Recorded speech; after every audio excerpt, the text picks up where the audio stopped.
মহিলা বাঙাল সমিতি আজকে এক বৃদ্ধ বাবার রক্ত করে দিতে পারলাম এবং যিনি রক্ত দিতে এসেছিলেন মুর্শিদাবাদ থেকে ওনাকে অসংখ্য ধন্যবাদ।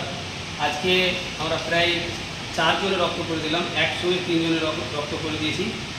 একটা এ পজিটিভ, একটা বি পজিটিভ, একটা ও পজিটিভ এবং আরেকটি রক্ত করে দিয়েছি, সেটা ওনারা রক্ত পেয়ে গেছে, পেশেন্টের রক্ত চালানো হয়ে গেছে।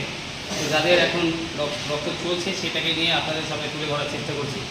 এবং যিনি রক্তটা দিয়েছেন আমি ওনার প্রতি ছিল কৃতজ্ঞ। এভাবে যেন বৃদ্ধ মা বাবা বোনের বৃদ্ধের পাশে দাঁড়ান এবং উনি দীর্ঘজীবী হন। তো আমাদের শোভা মহিলা বাঙাল সমিতি থেকে সবসময় আপনাদেরকে সচেতন বার্তা দেওয়ার চেষ্টা করছি যে আপনারা দালালের হাত থেকে বাঁচবেন। এবং নূর মোহাম্মদ সবসময় আমাদের শোভা মহিলা বাঙাল সমিতির পাশে আছেন, সব রকম উনি রক্ত দিয়ে হোক বা বিভিন্ন রকম শোভা মহিলা বাঙাল সমিতির অনলাইনের কাজগুলো উনি করছেন, ওনাকে অসংখ্য ধন্যবাদ। এবং আমরা সবসময় শোভা মহিলা বাঙাল সমিতি থেকে মানুষের পাশে দাঁড়ানোর চেষ্টা করছি। আশা করছি আপনাদের দোয়া আশীর্বাদে আরও বেশি করে আমরা মানুষের সেবা করার চেষ্টা করি। এবং আজকের তারিখ হচ্ছে 9/4/2025।